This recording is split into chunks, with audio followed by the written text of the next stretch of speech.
नमस्कार, खबरों का पंचनामा में आपका स्वागत है। मैं हूं आपके साथ अंशिका। हम लेकर आए हैं देश दुनिया की 5 बड़ी खबरें, जिनके विश्लेषण के लिए मेरे साथ स्टूडियो में मौजूद हैं कैपिटल टीवी के एग्जीक्यूटिव एडिटर राजीव जी। राजीव जी, बहुत बहुत स्वागत है। धन्यवाद। सबसे पहले नजर डालते हैं हेडलाइंस पर।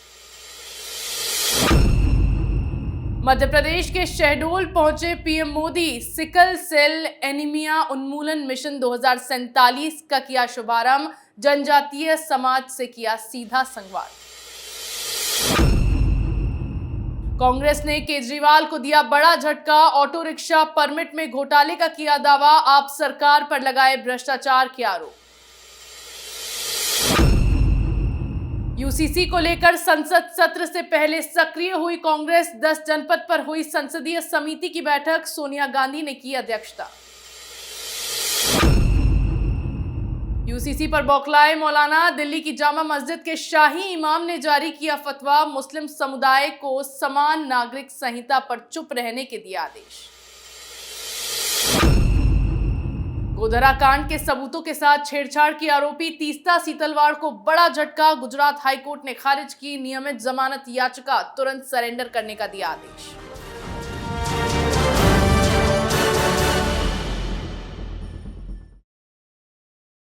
और खबरों की शुरुआत में बात करेंगे पीएम मोदी के मध्य प्रदेश दौरे की। प्रधानमंत्री नरेंद्र मोदी आज मध्य प्रदेश के शहडोल पहुंचे, जहां राष्ट्रीय सिकल सेल एनीमिया उन्मूलन मिशन के शुभारंभ के मौके पर रानी दुर्गावती को पुष्पांजलि अर्पित की। इस मौके पर राज्य के सीएम शिवराज सिंह चौहान भी मौजूद रहे। पीएम ने यहां जनजातीय समाज के मुखिया और बुजुर्गों से सीधा संवाद किया। इसके साथ ही फिर से एक बार विपक्ष पर हमला बोला। आपको बता दें, इससे पहले पीएम का ये कार्यक्रम 27 जून को होने वाला था, लेकिन भारी बारिश की चेतावनी के मद्देनजर पीएम का दौरा स्थगित कर दिया गया। राजीव जी, चुनाव से पहले एक एक कर जिन राज्यों में चुनाव होने वाले हैं, पीएम मोदी उन राज्यों में पहुंच रहे हैं, क्या मायने हैं इसके? देखिए, जो माहौल मध्य प्रदेश में बन रहा था, उसमें कमलनाथ ने ऐसी सेटिंग की थी कि बीच बीच में वो एक सर्वे लाते थे और सर्वे के माध्यम से ये दिखाया जाता था कि इस बार भारतीय जनता पार्टी की स्थिति वहां कमजोर है, एंटी इनकम्बेंसी फोर्सेस है, शिवराज सिंह चौहान को लोग पसंद नहीं कर रहे हैं और कांग्रेस में कुछ नेता जो हैं वो भारतीय जनता पार्टी के नेताओं से संपर्क में हैं। 2-3 ऐसे नेताओं को भारतीय जनता पार्टी से कांग्रेस में ज्वाइन करवा लिया और इससे लगने लगा कि अब तो भाजपा के नेता जो हैं वो कांग्रेस की तरफ जा रहे हैं, इसलिए भारतीय जनता पार्टी कमजोर होती जा रही है। और लोकसभा चुनाव भी है, विधानसभा चुनाव भी है और ऐसे में कर्नाटक का असर जो कांग्रेस मध्य प्रदेश में, राजस्थान में, छत्तीसगढ़ में दिखाने की कोशिश कर रही थी,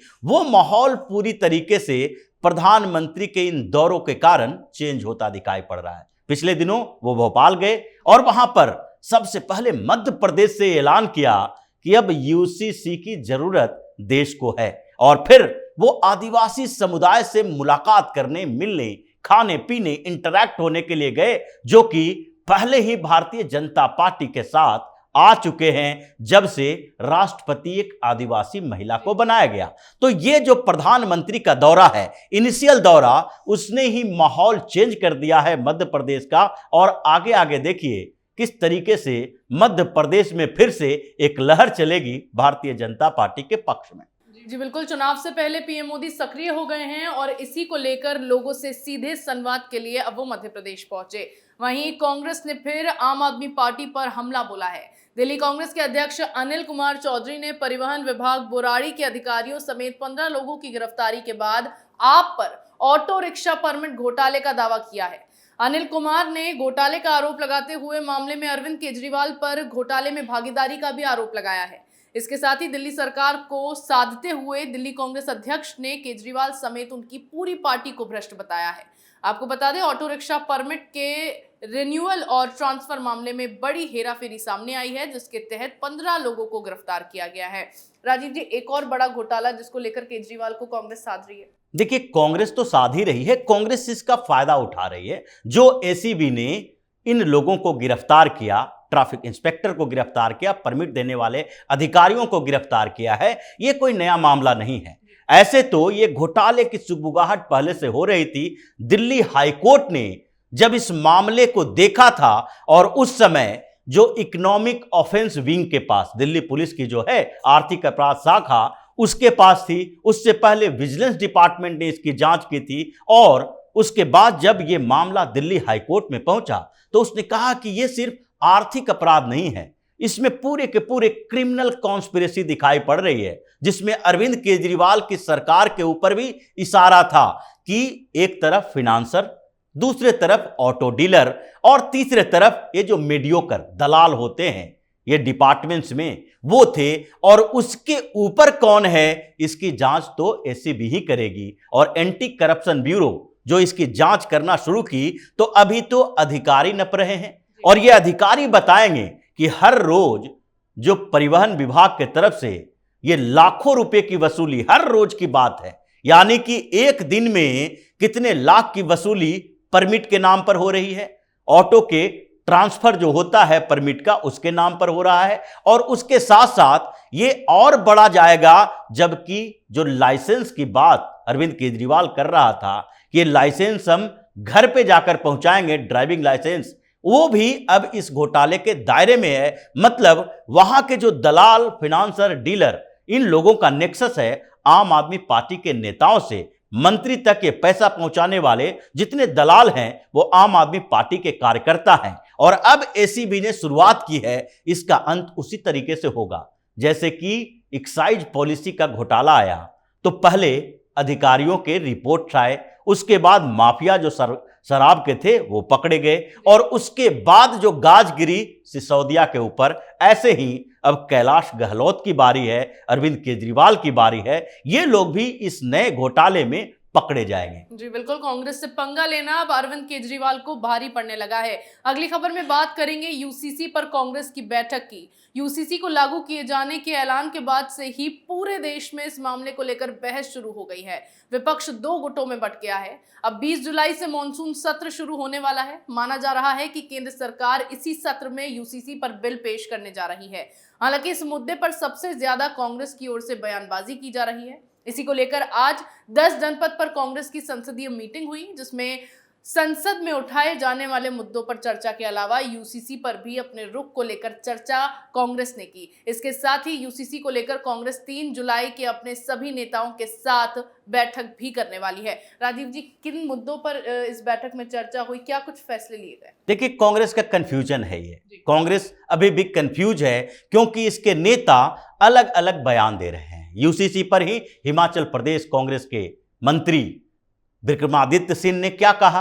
उन्होंने कह दिया कि हम यूसीसी का समर्थन करते हैं, समय की बात है वो भारतीय जनता पार्टी की थोड़ी आलोचना तो करेंगे लेकिन यूसीसी का समर्थन तो कर रहे हैं। महाराष्ट्र में कांग्रेस कंफ्यूज्ड है, वहां पर बैठकें चल रही है, पैनल बनाए जा रहे हैं इसके ऑब्जर्वेशन के लिए। बिहार में नीतीश कुमार ने तो सपोर्ट कर दिया। अब कांग्रेस के अंदर यह है कि वहां पर प्रदेश कांग्रेस कंफ्यूज्ड है कि यूसीसी का समर्थन करें या ना करें, क्योंकि आला कमान का कुछ फैसला होगा। इतने कंफ्यूजन यूसीसी को लेकर कांग्रेस के अंदर हैं, इसके लिए एक बैठक बुलाई गई और उस बैठक में यह बात चली कि हमें कौन सा स्टैंड लेना है। यूसीसी के खिलाफ तो जाना ही है, लेकिन स्मार्ट तरीका कैसे अपनाया जाए, जैसे 370 को लेकर अपनाया गया था कि ये हम 370 के खिलाफ नहीं है लेकिन 370 को खत्म करने के तरीकों के खिलाफ है। अब वो तरीका यहां भी अपनाया जाएगा क्योंकि कांग्रेस को तो अपीजमेंट पॉलिसी छोड़नी नहीं है। मुस्लिम तुष्टीकरण की राजनीति उसका आधार है, धुरी है, और इसलिए अभी जो बैठक है ये इनिशियल लेवल का है जिसके अंदर कई हंगामे हुए। कुछ लोग ये बोलते रहे कि हमें पूरी तरीके से यूसीसी का सपोर्ट करना चाहिए ताकि भारतीय जनता पार्टी जो इसके आधार पर 2024 में माहौल तैयार करना चाह रही है उसको हम तोड़ सकें। जबकि दूसरे लोग कह रहे हैं कि अगर हम पूरी तरीके से सपोर्ट कर देंगे तो उसमें होगा क्या, मुसलमान हमसे नाराज हो जाएंगे, कुछ छोटी पार्टियां, रीजनल पार्टियां हैं, इसका फायदा अपने अपने स्टेट में उठाएगी, कांग्रेस को नुकसान होगा। तो अभी पूरी तरीके से कांग्रेस में कंफ्यूजन है और पार्टी दो धड़ों में, दो गुटों में बटी हुई है। जी बिल्कुल, केंद्र की घोषणा के बाद कांग्रेस यूसीसी के मुद्दे पर पूरी तरह से घिर गई है, जिसके बाद ये बैठक बुलाई गई। लेकिन यूसीसी को लागू किए जाने की घोषणा के बाद ना सिर्फ सियासत गरमाई है, बल्कि धर्म के ठेकेदार बने मौलानाओं ने भी इस पर बौखलाना शुरू कर दिया है। दिल्ली की जामा मस्जिद के शाही इमाम ने इस मामले पर मुस्लिम समुदाय को चुप रहने को लेकर फतवा जारी कर दिया है। इसके अलावा यूसीसी को लेकर मुस्लिम पर्सनल लॉ बोर्ड ने केंद्र सरकार की आलोचना की है और आरोप लगाया है कि इस कानून के जरिए केंद्र बोर्ड को खत्म करना चाहती है। राजीव जी, क्यों मौलाना और जो कट्टरपंथी हैं वो इस मामले को इतना बढ़ा रहे हैं, इस कानून की इतनी आलोचना कर रहे हैं? देखिए, आलोचना करने के पीछे वजह जो है ये इनकी अपनी निजी है। ये चाहते हैं कि शरिया कानून अगर पूरी तरीके से छेड़छाड़ के दायरे में आ गया, अगर इस्लामिक पर्सनल लॉ को अगर यहां पर खत्म कर दिया गया तो फिर बोर्ड भी खत्म हो जाएगा। जैसे इस्लामिक पर्सनल लॉ बोर्ड जो है, ये बोर्ड तभी तक है जबकि पर्सनल लॉ अभी भी चल रहा है। अगर पर्सनल लॉ खत्म हो जाएगा तो बोर्ड भी खत्म हो जाएगा, इनकी दुकान बंद हो जाएगी। दूसरी तरफ जो शाही इमाम ने बताया है कि मुसलमानों को इस पर चुप रहना चाहिए, ये एक सोची समझी साजिश है, एक स्ट्रेटजी है, रणनीति है इनकी कि अगर मुसलमान इस पर गुस्सा होंगे, क्रोधित होंगे, हंगामा करेंगे तो दूसरी तरफ हिंदुओं के अंदर भी गुस्सा होगा कि ये मुसलमान ही क्यों परेशान हैं यूसीसी को लेकर, क्योंकि यूसीसी तो समान नागरिक संहिता है, यानी सबके ऊपर समान तरीके से लागू होगा। अगर हिंदुओं के लिए हिंदू जो कोड बिल आया और उसमें कई ऐसे कानून खत्म कर दिए गए, सती प्रथा खत्म कर दी गई, दहेज प्रथा के खिलाफ कानून आए और इसके अलावा बाल विवाह खत्म कर दी गई। कई ऐसे मामले हैं शादी विवाह परंपराओं को लेकर जिसमें उत्तराधिकार को लेकर था कि बड़े बेटे को ज्यादा मिलना चाहिए, वो सारे खत्म हो चुके हैं। तो समानता के स्तर पर लाने में ये मुसलमानों को ही क्यों दिक्कत हो रही है? अब ये स्ट्रेटजी जो शाही इमाम की है वो कहीं ना कहीं विपक्षी पार्टी यानी कांग्रेस के इशारे पर है। वो हमेशा कांग्रेस का सपोर्ट करने वाला है और ये चाहता है कि बिल्कुल चुप्पी बनाए रखो और राजनीतिक पार्टियों को इसमें खेल करने दो। जब पार्लियामेंट के अंदर राजनीतिक पार्टियां खेल करेगी, आपस में उलझेगी, तो मुसलमान एक पार्टी को टारगेट करेंगे जिसको सपोर्ट करना है भारतीय जनता पार्टी के खिलाफ। तो ये पूरी की पूरी रणनीति है उसी तरीके से जैसे कि 70 साल पहले एक स्ट्रेटजी के तहत इन लोगों ने भारत विभाजन के समय हिंदुस्तान में रहना स्वीकार किया था। वही स्ट्रेटजी अभी भी स्मार्ट तरीके से चला रहे हैं। जी बिल्कुल, यूसीसी पर न केवल राजनीतिक दल बल्कि मौलानाओं ने भी अब बिलबिलाना शुरू कर दिया है। आज की आखिरी खबर में बात करेंगे तीस्ता सीतलवाड़ को लगे झटके की। गुजरात दंगों में सबूतों के साथ छेड़छाड़ करने की आरोपी तीस्ता सीतलवाड़ को गुजरात हाईकोर्ट से बड़ा झटका लगा है। कोर्ट ने तीस्ता की नियमित जमानत याचिका को खारिज करते हुए उन्हें तुरंत सरेंडर करने के लिए कहा है।